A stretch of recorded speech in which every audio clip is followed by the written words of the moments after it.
I, 32F, have been married to my husband, Daniel, 35M, for almost 4 years. Before anyone asks, yes, the house is mine. Not ours. Not his family helped us buy it. Mine. I inherited it from my mom when she passed away 6 years ago. It's a small 3-bedroom house with a yellow kitchen, old wooden floors, and a rose bush in the front yard that my mom planted when I was little. It is not fancy. It is not huge. But it is the only place in the world that still feels like my mother. Daniel moved in after we got married. I never made him feel like a guest. I added his name to the utility accounts, gave him the bigger closet, let him turn the spare room into a gaming room for almost a year before we decided to try for a baby. But the deed stayed in my name. That was something my mom made clear in her will. She wanted the house to stay with me. Daniel said he understood. For the first couple of years, things were fine. His mother, Linda, was annoying, but manageable. She always had little comments. Must be nice to have a house handed to you. Daniel should really be on the deed if he's paying bills. A man needs to feel like the head of his household. I ignored it. Daniel always told me, that's just how mom is. Don't take it personally. I should have taken it personally. About 3 months ago, Linda's lease ended. She said her landlord was selling the building and she needed a few weeks to find a new place. Daniel asked if she could stay with us temporarily. I said no. Not because I'm cruel. Because Linda and I do not have the kind of relationship where living together would be healthy. She criticizes everything I cook, rearranges my kitchen when she visits, and once told me I was too emotionally attached to my own mother's belongings. I told Daniel, I'm sorry, but no. I don't want your mother living here. He was quiet, but he accepted it. Or at least I thought he did. 2 weeks later, I had to fly out of state for a work conference. I was gone from Monday morning until Friday evening. On Wednesday, Daniel called and said, Mom is coming over for dinner tonight. I said, okay, but she's not staying over, right? He laughed awkwardly and said, no, just dinner. That was a lie. When I came home Friday, there was a suitcase in the hallway. Then I saw 3 more by the stairs. Then I walked into the living room and found Linda sitting on my couch, drinking tea from my mom's favorite mug, watching TV like she owned the place. She looked up and smiled. Oh good, you're back. We need to talk about the guest room. The mattress is terrible. I just stood there. Daniel came in from the kitchen and immediately had that guilty face. I asked, why are there suitcases in my hallway? He said, don't start. That was when I knew. Linda had moved in. While I was gone. Into my house. Without my permission. I looked at Daniel and said, we discussed this. I said no. Linda rolled her eyes and said, and Daniel said yes. He lives here too. I said, Daniel does not get to move someone into my house after I clearly said no. Daniel snapped, it's my home too. I said, it's your home because I let you live here as my husband. That doesn't mean you get to override me. Linda laughed and said, listen to yourself. This is why Daniel feels like a guest in his own marriage. I told Daniel we needed to talk in private. He followed me into our bedroom and immediately started whisper yelling. She had nowhere to go. I said, she has 2 sisters, a son in another state, and retirement savings. She's my mother. And I'm your wife. She'll only be here for a month. You said she was coming for dinner. He looked away. That told me everything. I told him she needed to leave by Sunday. He said that was impossible. I said, then she should not have moved in.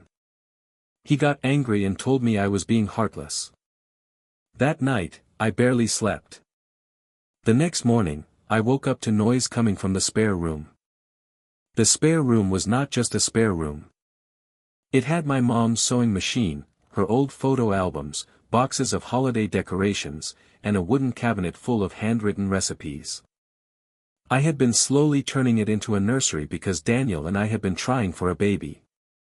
When I walked in, my stomach dropped. My mom's sewing machine was gone. The cabinet was gone. The photo albums were stacked on the floor like trash. Linda was standing in the room, pointing at the walls while Daniel held a roll of painter's tape. I asked, very slowly, what happened to my mother's sewing machine. Linda said, "Oh, that old thing. Daniel put it in the garage. It was taking up space." I looked at Daniel. He said, "It's safe. Relax." Then I asked, "Why are you taping the walls?" Linda smiled and said, "I can't sleep in a room that feels like a storage closet. We're painting it a neutral beige." I said, "This is not your room." She blinked. Then she said, "Excuse me?" I said, "This is not your room. This was going to be a nursery." Linda laughed. A full laugh. Then she said, "A nursery? You're not even pregnant." Daniel mumbled, "Mom." But he didn't correct her. Something in me went cold. I walked to the garage. My mom's sewing machine was there, uncovered, shoved beside the lawn mower. One of the legs was cracked. The wooden recipe cabinet was next to it, with a broken handle. I opened one drawer. Empty. My mom's handwritten recipe cards were gone. I ran back inside and asked, "Where are the recipe cards?" Linda said, "Those old index cards." I threw them out. They smelled musty. I genuinely couldn't breathe. My mom had written those recipes over 30 years. Her Thanksgiving stuffing. Her lemon cake. Her chicken soup she made whenever I was sick. Notes in the margins. Little jokes. Add more garlic if your husband complains. Gone. I asked Daniel, "You let her throw them away?" He said, "I didn't know she was going to do that." I said, "But you let her go through my things." Linda folded her arms and said, "You need to stop worshipping dead objects." I don't even remember crossing the room. I didn't touch her. I didn't scream. I just got very close and said, "Get out of my house." Daniel stepped between us and said, "You need to calm down." That sentence did it. I said, "No. I have been calm for 4 years. I have been polite. I have been patient. I have listened to your mother insult me in my own kitchen. I have watched you excuse it every time. But she moved into my house without permission and threw away the last handwritten pieces of my mother. She leaves today." Linda said, "Daniel, are you going to let her talk to me like this?" And Daniel said, "She's upset. Just give her time." Not, "Mom, you crossed a line." Not, "You shouldn't have thrown away her mother's things." Just, give her time. So I gave them time. Exactly 2 hours. I got in my car and drove to the hardware store. I bought new locks. Then I called my cousin Mark, who is a locksmith, and asked if he could come over that afternoon. Then I called a lawyer. Not for divorce yet. For the house. I wanted to know exactly what my rights were. The lawyer confirmed what I already knew. The house was solely mine, inherited before marriage, never added to marital property, and Daniel had no legal right to move another adult in without my consent. When I got home, Linda was in the kitchen using my mom's cast iron skillet. Daniel was in the living room pretending everything was normal. I said, "Your mother needs to pack." Daniel looked annoyed. "We are not doing this again." I said, "No. We're doing it once. Properly." Linda said, "I'm not going anywhere." I said, then I will have you removed. She laughed. You can't remove me. I live here. I said, no, Linda. You don't. Then my cousin knocked on the door. Daniel looked confused. I opened it and let Mark in with his tool bag.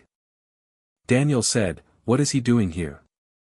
I said, changing the locks. Linda stood up so fast her chair scraped the floor. You can't do that. I said, I can. It's my house. Daniel's face went red. You're humiliating my mother. I said, no. You humiliated me when you moved her in behind my back. He said, I am your husband. I said, then act like one. For the first time, Daniel didn't have an answer. Linda started crying. Not real crying. The dramatic kind where she kept checking to see if Daniel was watching. I have nowhere to go, she said. I said, you had a place to go before you lied your way into mine. Daniel said, she's staying at least until the end of the month. I said, then you can stay with her somewhere else. Silence. He stared at me like I had slapped him. You're kicking me out. I said, I am telling you that if you choose to keep defending the person who violated my home and destroyed my mother's things, then you can leave with her. He said, over recipe cards. That was the moment I knew my marriage was not what I thought it was. I said, no. Over you showing me that my boundaries only matter when your mother agrees with them. Linda yelled that I was abusive. Daniel yelled that I was selfish. Mark quietly changed the locks. By 7 p.m., Linda had packed 2 suitcases and was standing on my porch screaming into her phone about how I had made her homeless. Daniel packed a bag too. Before he left, he said, when you calm down, call me. I said, when you find my mother's recipe cards, call me. He left. I cried on the kitchen floor for an hour. Then I went outside to the trash bins. I searched every single bag. Coffee grounds. Old mail, paper towels, paint samples, food wrappers. And at the very bottom of one bag, tied in a grocery sack, I found them. Not all of them. But most of them. Some were stained. Some were bent. One had sauce on it.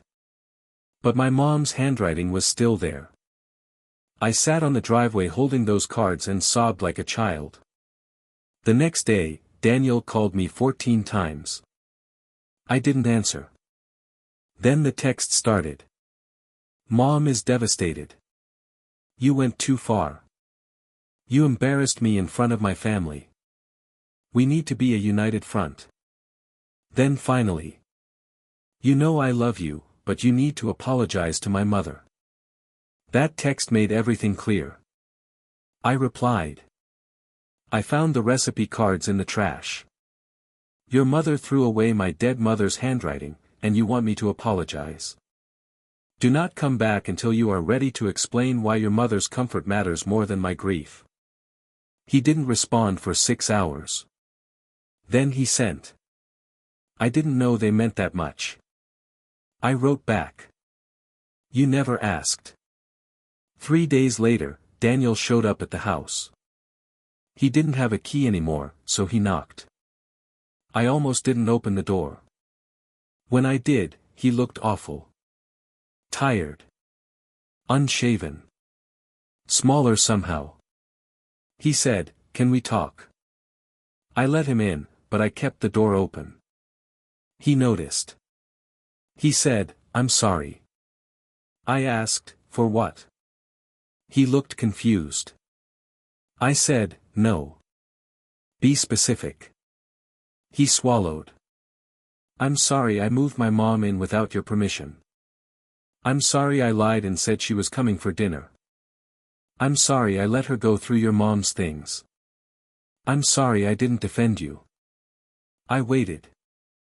Then he added, "And I'm sorry I asked you to apologize to her." That was better. But not enough. I asked, why did you do it? He sat down and rubbed his face. He said Linda had been calling him every day, crying, saying she was alone, saying I hated her, saying he had become less of a man since marrying me. She told him a real husband would make decisions for his household. So he did. He admitted he wanted to prove to her that he had authority in the house. I just stared at him. I said, you tried to prove you were a man by betraying your wife in a house you do not own. He flinched. Then he started crying. I didn't comfort him. A year ago, I would have. But not that day. I told him he could not move back in unless we went to marriage counseling. His mother apologized directly, and he accepted that Linda would never live in my house. Ever. He said, she won't apologize. I said, then you have a decision to make. He asked if I was threatening divorce. I said, no. I'm explaining reality. Linda never apologized. In fact, she posted on Facebook that I had stolen her son and kicked an elderly woman into the street. She is 58. She also has a full-time job and ended up moving in with her sister, who apparently made her pay rent and did not let her redecorate. Daniel stayed away for 2 weeks. During that time, he went to one counseling session alone. Then another. Eventually, he asked if we could do couples counseling. I agreed. We are still not fully okay. He is not living back in the house yet.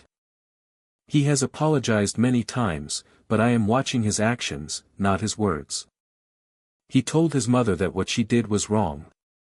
She told him he was brainwashed. He told her he would not discuss our marriage with her anymore. She hung up on him. So that's where we are. I don't know if my marriage will survive this. But I do know one thing. My house is quiet again. My mom's recipe cards are in a locked fireproof box now. The spare room is no longer being painted beige. And yesterday, I made my mom's lemon cake for the first time in years. On the back of the card, she had written, "Don't let anyone tell you this needs less sugar." I laughed so hard I cried. And honestly, that felt like an answer.